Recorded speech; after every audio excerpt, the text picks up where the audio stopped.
You need people in your life that are going to champion what you do. But also remember that championing what you do and making you feel good about your decision is fuel, but it's not progress. Okay? Please do not mistake the drug of talk with the action of progress. So, for example, if Frank decides that doing an interview show 3 times a week is a great way to start building his brand and building his business, that's awesome. Now he's got to put in a ton of work to make sure that that happens, and a ton of work to make sure the people that he's getting on have really cool audiences that he actually thinks are going to help him grow. Otherwise, it's just fun and games. Is everybody with me on this? And it's not to say any of this is bad. That is all up to your personal interpretation. These are just facts. This is the science behind focus. The science behind focus. So I want to make you aware of the good things. Yes, having positive people. Yes, talking about your goals. Yes, making the plan. Yes, having a vision for what you want. You need all of that stuff. That's the frying pan, okay? That's the oven. That's the recipe. Good, but it ain't the meal. It's not the meal. And I am so tired of people jumping on Zoom calls and people doing YouTube posts and people talking about how, it all, like, just visualize what you want. What a joke. I'm sorry to stand on my soapbox for a moment, but that's a total joke. They're dangling cocaine in front of your brain and telling you that this is going to make you live forever. Like, it doesn't work, you guys. Just visualizing your goals will keep you sitting on the couch daydreaming all day long. It doesn't work. It's an opiate, and people pitch it all the time because it's a consumable. It's like Tim Hortons sells donuts, right? It's not because it's freaking healthy. It's because it sells. So you have to remove that idea from your brain that that's the only thing that's necessary. Your primal wiring, and we were talking about this as far as like establishing objectives and making sure you're understanding what's really going on. That ancient part of your brain is always asking those 2 questions. Does everybody remember? We've talked about this before. What's your reptile brain asking? I don't know. Will this work or will this fail? I don't know. That's what I think. No, your ancient reptile brain. It's always on, it's always active, and it's always looking for the answer to a 2-part question. Will this what or will this what? Will this help me or will this hurt me? That's right. Will this thrill me or will this kill me? And so fundamentally, for those who want more focus in their lives, you're fighting against an internal belief system about yourself. And it doesn't matter, as you all know, right? Neurodecision sequencing at its heart. It doesn't matter what you put in from the top of the mind. Your cortex is going to fight it like crazy because it's part of your cortex's job is to defend your identity, to use every piece of rationale and logic it possibly can to keep you who you are. Is everybody with me on this? Okay. And for my Academy members, this is not the first time we have bumped up against this concept. So your cortex is fundamentally going to fight tooth and nail to keep your identity safe. It's who you are. So we have to do things to get the reptile, your ancient wiring, your inner brain, to open the door into your belief system. And that is, you got to do things that are going to thrill you or kill you, as it were. You have to set up circumstances in your life where you shock your own system into paying attention. So Frank, change the routine. Make it uncomfortable on purpose to see what else is in there. Because here's the thing, my friend, if your routines are not giving you the type of business and life that you want right now, why do you think that's going to change tomorrow morning just because it feels good? So then the challenge becomes, you are a work in progress. You are an unfinished piece of art. You are both the statue and the sculptor, okay? So that means you are constantly working on yourselves. So one of the first things I do, here's one of my first lessons in focus management, is give yourself, I call them lighthouse moments of your day. These are the check-in rituals of your day where you check in with yourself and you establish whether what you're doing is working or not working. And I use 3 points in my day. You can use I wouldn't go maybe higher than 5, but I use 3 points of my day. So every day, you guys, so now we're talking about neuroscience. We're going to go 30,000 foot a number of times today and then go super tactical. 30,000 foot, super tactical. 30,000 foot, super tactical. Is everybody with me on this as we go through this process? Because if I just hammer you with a whole bunch of my Michaelism tactics, they may not work for you. It's important to understand the concept behind why they work for me so that you can go, okay, that might not work for me, but I love the concept. How can I apply it for myself? So for me, I have a journaling process every morning. And it used to be that I would just write, blah, blah, blah, blah, just get stuff moving around. And I still do a lot of writing. But I actually ask myself 2 very fundamental questions. The great Tony Robbins says, the brain cannot help but answer a question. And questions are literally the driving wheel of your mind. If I ask you a question, you can't help but answer it, right? If I say to you, right, are you wearing shoes or not right now? You can't help but answer the question. You're either going yes or no. So I ask these questions of myself every morning, okay? How am I a man of value today? Now, that's a question for me. That's my question. The point is not to use my question. The point is to find yours. Deal? But I'm telling you what mine are to give you an example. So how am I a man of value today? And sometimes that's a 1-sentence answer. Sometimes I don't even get to question number 2 because I only have so much time. Okay, so I explore that question for myself. And then I always ask myself as well, if I have the space, how am I a man of integrity today? So my journals, you guys, and I have literally stacks and stacks of journals, okay, that I had filled out. And over time, it was just a whole bunch of garbage. But over the last few years, they've refined themselves into being more structured. I shouldn't say garbage, just words. Okay, so lighthouse moment number 1 for me, my journaling process. Lighthouse moment number 2 for me, every day, I go for a walk. Sometimes I'll record stuff on my walk. Sometimes I'll do these things, but there is a period of time on my walk, about 15 to 20 minutes, where nothing happens but me moving my wheels, right? I'm visually moving, so there's stuff passing by my eye. And the great Andrew Huberman, the neurologist, right, he would talk about how important it is to be moving in space and how it's reflective of progress and it helps you think in a forward way. So you're literally visually moving through things, okay? And what that does for you. But it's also, it's obviously it's a little bit of exercise, but the point is I'm getting out of my current environment. I'm shifting my environment. I'm getting some grass on these feet, right? Or sand in my case for the most part, which of course is a nightmare once the dogs come home, but that's a different conversation. So, but moving, getting out, right? So for me, midway through the day, it varies in what hour it is, but I always get out and I go for a 30-minute to an hour long walk every single day. Lighthouse moment number 2. So these are if my day is getting completely fucked, these lighthouse moments bring it back, is my point. I call them lighthouse because they are guides to me. In the morning, I'm moving to my lighthouse. In the middle of the day, I'm moving towards my lighthouse. And the lighthouse helps me reset. Does this make sense, you guys? Okay. So, and then at the end of the day, I go through a process. I refine the process now into being our 1-page lab report. Right? So this is a Time to Lead Academy document. Anybody who's on here right now, I'll send it to you.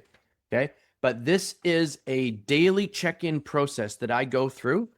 Okay? And I don't print these off because I want to save a tree, mostly save ink, but I go through the process in my notebook. Okay? And this guides me through a series of questions. By Time to Lead Academy members, show your hands here for a sec. You all have this report. You all use this document. Yeah. So this walks you through a series of questions assessing what happened. So what hour do I do this? I don't know, sometime normally between 10 and 11:30. I've got the kids to bed, I'm having a cup of green tea. I'm sitting there, winding my brain down, but I close the book on my day. I close the book on my day, my final lighthouse moment. Okay. And this goes through a series of questions, right? Like this talks about discipline. What was your discipline of focus? Give us a rate from 1 to 5. What was your emotional state? These aren't deep dive questions. They are assessment tools for the day. So each one of my lighthouse moments, right, it functions differently. Who do I want to be today? How am I doing on that journey today is the midway point, right? And what's next? And then overall assessment and what am I doing tomorrow to make things better? Focus management. Focus, focus, focus. Jerks like me, marketer guys like me, are constantly asking for your attention, right? Easton's a marketer. We spend tens of thousands of hours figuring out how to get your attention, how to snag your focus away from the things that are actually important. But the reason I say that is because I don't want you to be a victim of it. I don't want you to fall into its abyssal trap by getting on your social media and then 90 minutes later you pull your head up and you're like, what just happened to the last hour and a half of my life? And why did I buy 3 different books? Right? You've all been there. Don't pretend you haven't looked. But the fact is that you need these, I call them lighthouse moments. That's one of my tricks of the trade. But the real lesson underneath all of that is that give yourself rhythm in your life to pull out of what you're doing to assess what's happening and pivot, right? The great autopilot analogy. Does it make sense to you guys, or is there any pushback on this concept? Yeah, Frank, fire away, buddy. Yeah. Sorry, I needed more caffeine. So, Michael, spot on, right? Start your day with a routine that gets you launched. I love the fact that you end the day reflecting, and I think reflection is probably one of the most powerful tools we have. Reflecting on, okay, what did I do today? How did it impact where I'm going? So a lot of great stuff in there. And it goes back to your routines. And I love when you said you close the book. So every morning you open the book. Every morning. You know, I have my journal here as well. There you go. Every morning I open the book. I don't always close the book as you described. And that's a habit I think I need to re-implement into my life, right? Because if you don't reflect on what you did, you don't know where you've been. Yeah. And so I think that was awesome. Spot on. Thank you for that message. You bet, buddy. And so reflect, Frank, to deflect. So what I mean by that is that you can change. Like right now, the sun's coming in, okay? And it was deflecting off the coffee. And I don't know if you noticed, but it was making a little light spot in behind me there. Now the sun's moved, so it's not doing it anymore. But the fact is that every reflection is a deflection to the next spot. So your process at the end of the day allows you to adjust the mirror of your energy and deflect it to where you want it to go. So it's not simply a reflection, Frank, and looking at what happened. It's a deflection of that same process. Okay, this got me sidetracked today. Somehow I got down a YouTube hole and was learning something. And when I was supposed to be writing email, I had YouTube up. And instead of writing my email, I wound up spending 48 minutes watching some guy on YouTube talk about goal setting. And now I need to reset my goals. Oh my gosh, that's a really good process. And then 3 hours went by because I was using this guy's workbook to reassess my goals. And now I've completely reestablished my goals and I have a completely different business model. And it's just Thursday afternoon. And don't pretend it hasn't happened to you. Right? So the fact is it's like, don't judge, don't care. It doesn't matter. It happened. It's in the past. What's important is to go at the end of the day, go, damn it, I lost 3.5 hours again today. Where do I want to deflect that to? Okay, boom. I got to deflect it to never, don't open YouTube when I open email. See what I'm getting at, right? You are an unfinished project. That's exciting. In Seraphine's case, in a lot of our cases, it's also terrifying because you don't know where this is exactly going to go, right? But it's exciting at the same time. I remember I used to get some stage fright, right? Because I've done almost 100 different shows on stage. Everything from, playing Romeo and Romeo and Juliet to Lowly Soldier #2. And I was in the Butterfly Effect. And so stages all over the place, stages. And you'd get stage fright. And I was like, I don't see it as stage fright. I view it's just anticipation, right? It's just the endorphins showing up and going, okay, here we go. It's time to rock and roll soon, right? Like it's showtime very soon. And so some people would view it as terrifying stage fright and they'd throw up. But that's all just perspective. I would see it as going, oh, no, it's time to rock it. Okay. So number two, avoid the buffet. Okay? Avoid the buffet. So for a lot of us, when we think about productivity, and this is what I was alluding to with Mary, is that we think about it like a buffet. These are all the things I want. Okay, by a show of hands, who's been to a buffet before? You got the breakfast buffets, you got the Chinese food buffet. Yeah, you go to Vegas and literally it's like, how can we pack you with so much food that you actually can't get your ass off the seat when you sit down in front of those one-armed bandits? How can we put so much food inside you, you literally can't move? That's the point, right? Keep you packed full of sugar and feeling incredibly lethargic. So the only thing you can do is spend money and do this, right? That's Vegas's business model. The fact is we believe that we sit down in front of a buffet and our stomach will simply expand to bring in more food. And we all know that's not true.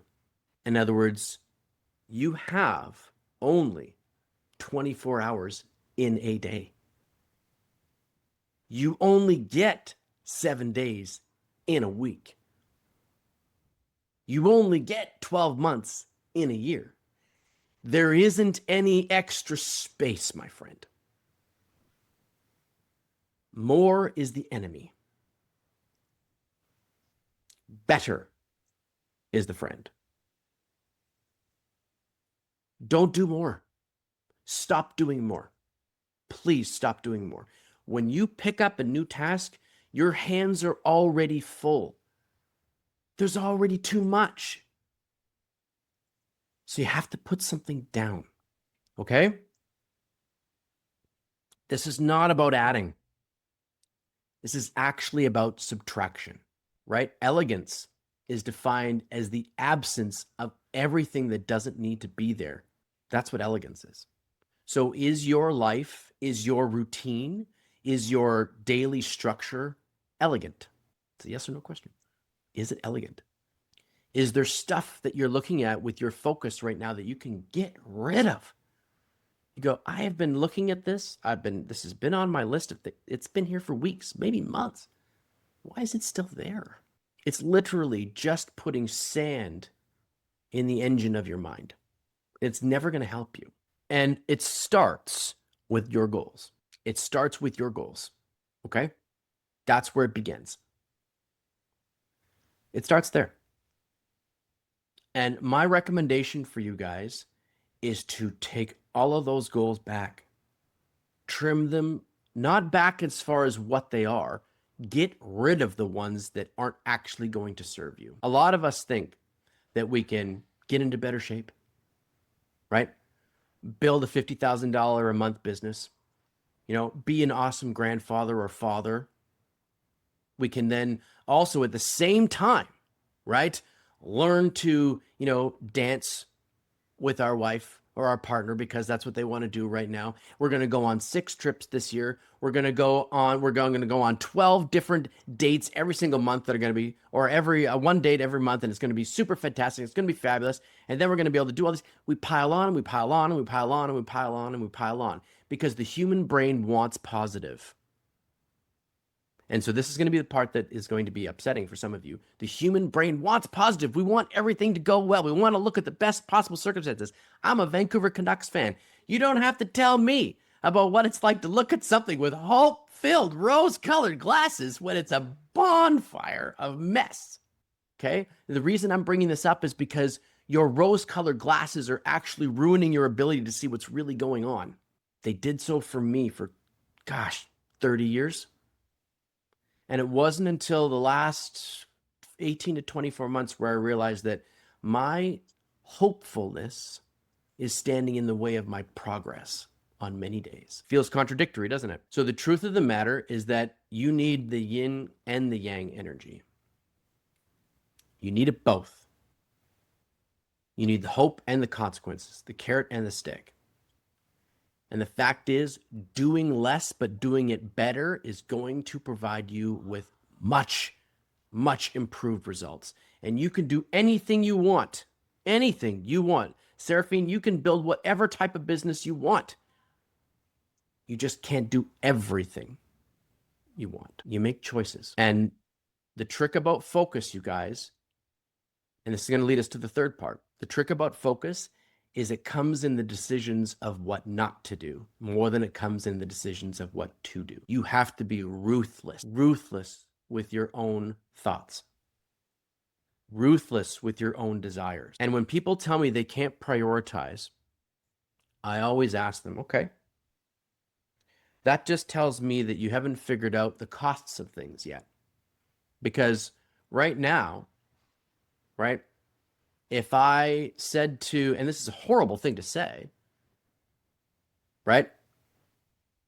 But this is what it comes down. So how do I want to frame this? Okay, this is a terrible thing to say, but this is the truth. If you had to ask Eason to step in front of a moving vehicle that was in front of his children or that was going to hit his wife, he would make a decision.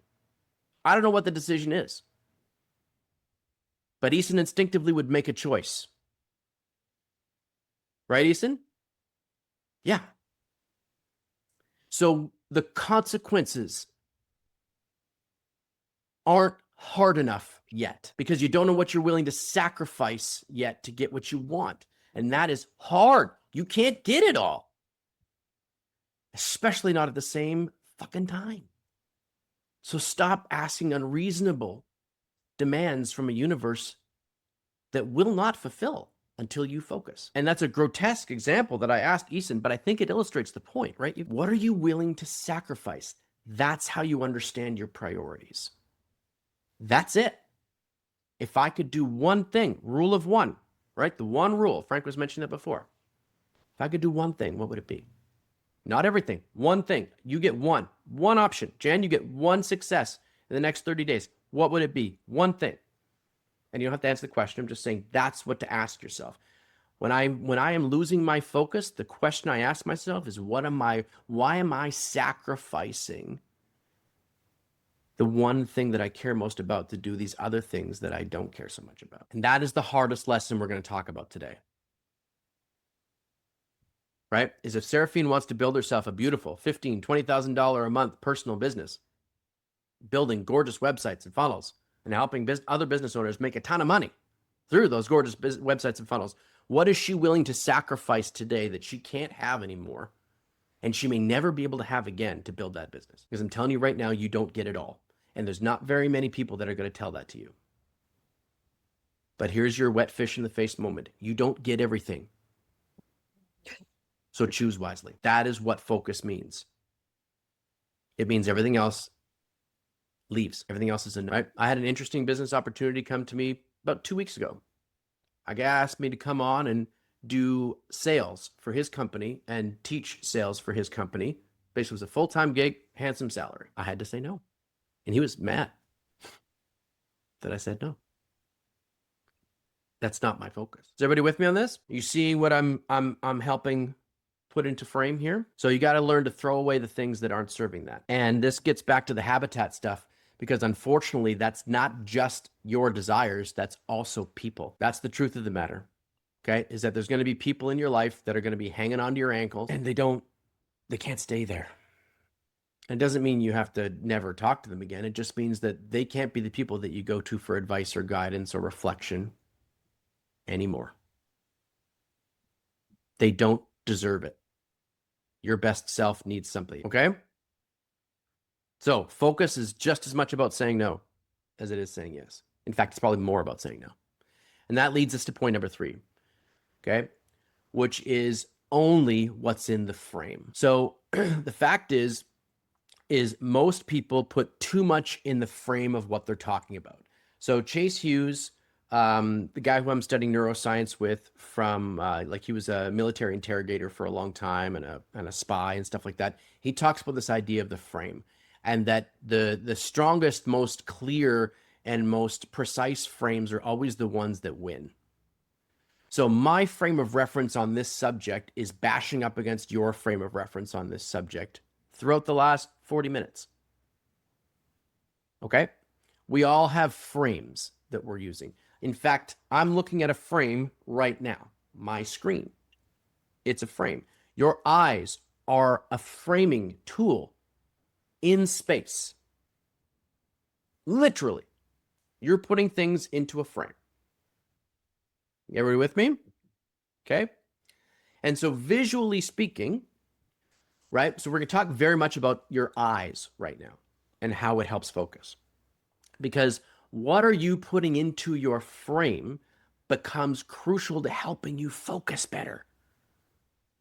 So what are you letting in? What does the desktop of your computer screen look like? Is it simple, elegant, just a couple files? Everybody has their junk drawer, okay? Nobody, every one of us has a junk drawer where we throw shit that we don't know what we're going to do with yet, or just like, I have no idea where this belongs. It's just got to go in the junk drawer. Everybody's got it. You should all have one. Everywhere. I mean, my wife probably has one in every single room. But the fact is that where your workspace is, when it's time for you to focus on the things that matter, what's that space look like? What is the frame that you're working in all the time? I don't know what's in front of Phil in this office that he's in. I see Phil in this office every day, or every day. I'm watching you. But I see Phil in this office all the time, right? On a weekly basis. There we go. We'll go with a weekly basis, Phil. I'm not creeping you at all. I promise. But the fact is what's in Phil's frame? I don't know what's in front of his face.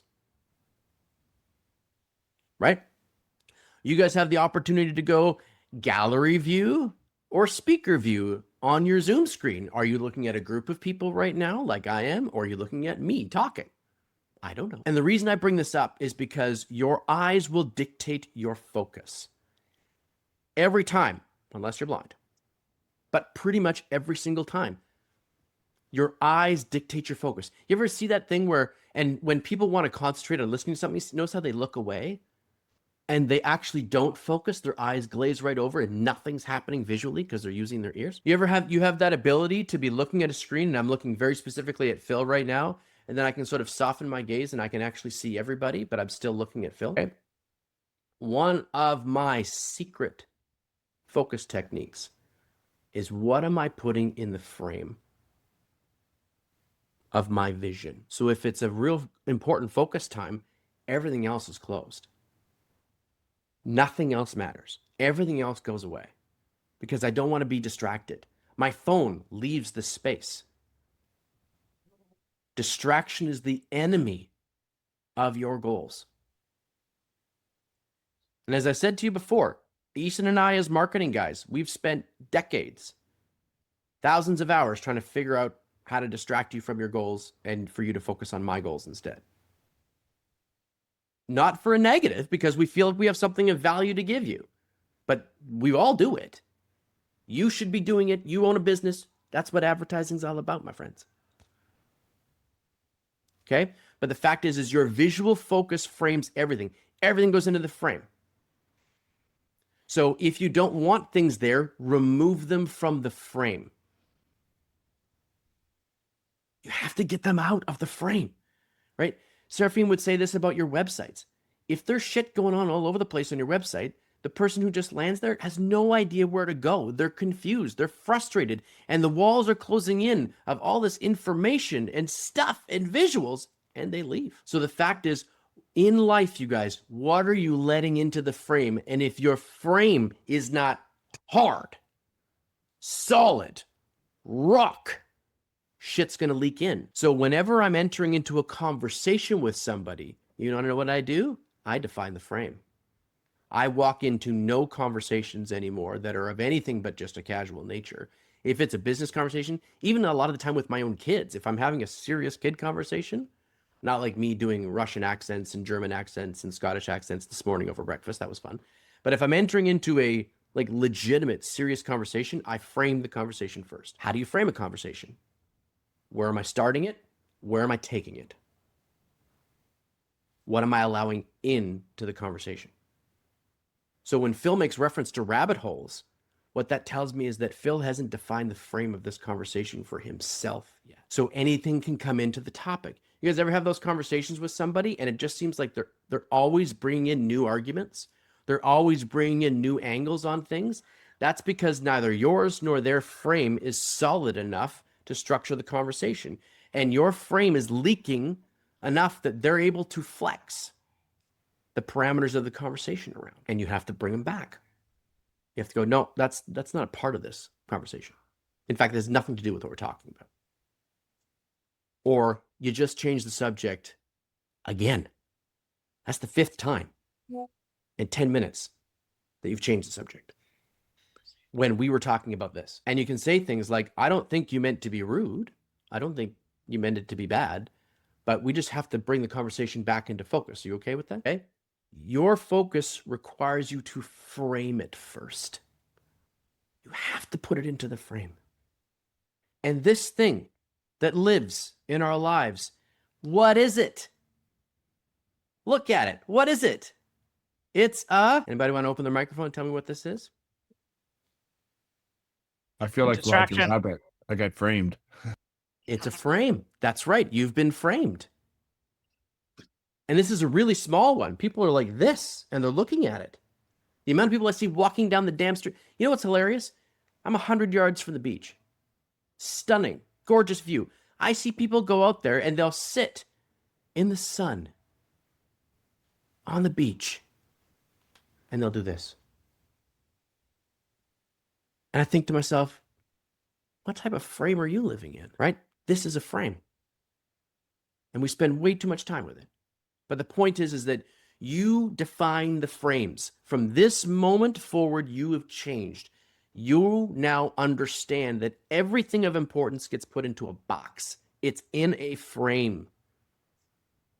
And the best thing you can do is define your frames for yourself. Don't let other people do it for you. You have to take control of the edges of your focus. Tighten them up. Make them solid when it matters. Or else when it matters most, the frame's going to leak. The YouTube video is going to play to a commercial. Or you're going to watch that. This thing's going to pop up. Your social media feed's going to be on the background. The frame of your computer screen, when you pull up the window of your Google browser, whatever it is, how many windows do you have open? How many windows do you have open? What are you letting into your frame? Frank's got 1 right now. Good. Phil's got 8. There we go. Seraphine's got 2. Jan's got 1. Beautiful. But you see what my point is? What are you letting in? And that's what you're going to wind up letting become the focus of the whole frame of the conversation, the frame of that moment. If you say to yourself, okay, I have got 30 minutes where I'm responding to my email, why are you loading up YouTube and Facebook? I mean, guilty as charged. I'm not saying, like, I know this from experience, right? Why are you checking your LinkedIn? You said you were going to check your email. What are you doing? Your frame isn't very solid yet. And so someone made the reference, I think it might have been Jan, about time blocking. So Jan, I want to invite a new word into your vocabulary. Don't block time. Frame your time. And we use this term all over the place. Frame of reference, right? Let's frame the conversation. Okay, let's reframe what we're talking about. So even in our own vocabulary, we use the language. And I want to give you a new way of empowering this word for you. Define the frames of your focus. Because, guys, if you all put your hands up like this, okay, every one of you, put your hands up like this, okay? Bring it nice and close to your face and close one eye. So you're basically looking through one eye at the screen, okay? If you start to shrink that box right down, the only person I can see right now is Darinka. Right? She's in the middle of my screen. Hello, Darinka. How are you? But if I open that back up again, the frame changes. Okay? For those of us who worked in the film and TV business a long time, you are seeing what the camera wants you to see. There's 120 people back there watching that kissing scene. There's nothing intimate about it at all. And this is the 23rd time they've done it. But the fact is, all you get to see, all that's in your frame, is that beautiful moment. Right? And this is funny because I was, it's freaking July. They decorated one of the stores in downtown Abbotsford. I was doing some errands yesterday as a Christmas scene. So they had fake snow everywhere and Christmas trees and all this crap, right? And everything else, and like awnings over top of the sun to try and dilute the sunshine and everything else. And there's these two people having this romantic moment as I'm driving by. So it was top of mind. But you only see that part. It's freaking July. It's 32 degrees out. These poor actors are sweating their you-know-what's off. And this is the 15th time they've done this scene at the front of the store from different angles. And yet all you see when you're going to watch that movie 2 years from now is that beautiful moment. where they finally kiss each other in front of the bookstore. What are you letting into the frame? And that, my friends, is how I stay focused. So as we wrap things up today, I'll just conclude, okay? So once again, right, this is about habitat and everything else, okay? But once again, you want to make sure, all right, that you are avoiding the buffet of options that are out there. This is not about more. It's actually about less. Okay? It's about lighthousing your day in whatever way is most comfortable and most effective for you. And you're going to have to try on, I put out my 77 productivity shortcuts for busy entrepreneurs book the other day for free, right? There's all sorts of cool ideas in there that you can use as part of your lighthouse process. But I would encourage you to come up with your own lighthouse rituals for the day that help you get back on track or stay on track. And then ultimately, we come down to, what are you letting into the frame of your focus? If I'm looking for business opportunities, what's the frame of opportunities I'm looking for? Right? Otherwise, who knows? If I'm looking for particular types of clients for Time to Lead Academy, what's the frame that matches those clients? If all that stuff is shaky, if all that stuff is leaky, it's harder to get what we want. All right? So you got your tasks. Define your frames. All right? Less is more. Right? Less is better, in fact. Okay? Don't eat at the buffet, as it were. And finally, define your lighthouse moment. All right?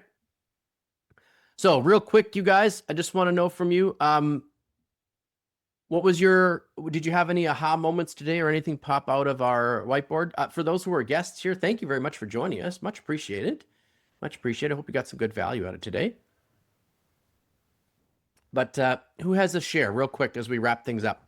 Final few minutes. Anybody have something that popped out of today's whiteboard session for you? Yeah. To really tap into what is the real goal and how, where do I want to go, and keep that frame focused right there, and just, fix the pipes. We don't want leaks coming in. The cesspool's outside. Let's keep it outside. That's right, buddy. Yeah. Yeah, absolutely. Thank you, Phil. Frank, go ahead. Yeah, Michael, I think the cream that's rising to the top for me is that it's not about me. Everything I do it's not about me. It's about the people that I'm serving. And so let's take the focus off of me and put all the focus on who I'm serving, and that'll guide me to what I can do best. Yeah, absolutely. I love that. When I've been starting a process of I've got a few books on the go, but one of them is this one rule that you've heard me mention a few times and we've sort of discussed. And it comes down to, who's the one character you want to serve? Right? If you were to, my wife's watching Grey's Anatomy right now. So it's like, there's all these different characters and she's talking to me about them. And it's like, okay, but that character, like McSteamy is not McDreamy. They're two different characters. Right? And so which one is it that you would want to do business with? Probably neither one of those guys. But you get my point. Like, which character are you serving? Because you can't serve them all. You just won't know their problem well enough to be able to help them. Love it. Anybody else have anything pop out of today's whiteboard session for you? Easton, how about you, buddy? We were talking about your young one, and then we lost you there. Yeah, she's doing well. Sleep's getting better. There you It's been a good go. Awesome, my friend. And so what popped out of today for you? Because focus management is a big task for a newborn family. Definitely been challenging for me. It's even the verbiage. I think what I wrote down, it's reframing the way you say it. Instead of using time block, how do I frame my time was the biggest thing. And even for me, it applied because I'm meeting more people. It's been better weather, and more people are wanting to meet in person. And it's it starts off with small talk, and then the meeting gets away. Whereas when I'm it's a Zoom meeting or it's Teams, it's very focused, it's catered to them, and it's minimal. Whereas sometimes the coffees go to an hour and a half. Yes. Yep. Yeah. Perfect. Love it. Isn't that what a great, case in point of how this process works, right? Like if you don't frame that conversation fast and early, who knows where it's going to go on a coffee date with a brand new lead, right? Yeah. Yep. Love it. Darinka, how about you? Anything pop out of today's whiteboard session for you? I like that question. What are you willing to sacrifice? That's making me think. Yeah. That one is. Oh, no problem, Stefano. No problem, buddy. Okay. Well, I shall close up the room and release you all back into the swimming pool of life. So I hope you got great value out of today. Thank you so much for being on here. The best thing you can do to help me out is just to use this, right? Just to use it. So wherever you are, I hope that focus management serves you in a great way, and that you're able to ramp up what you're doing. So thank you so much for being on here. All right. All right. I'll see you guys all next week in Leaders Lab. And thank you so much, y'all. Ciao for now. Thank you, Michael. Thank you. Thank Thanks, you. everyone.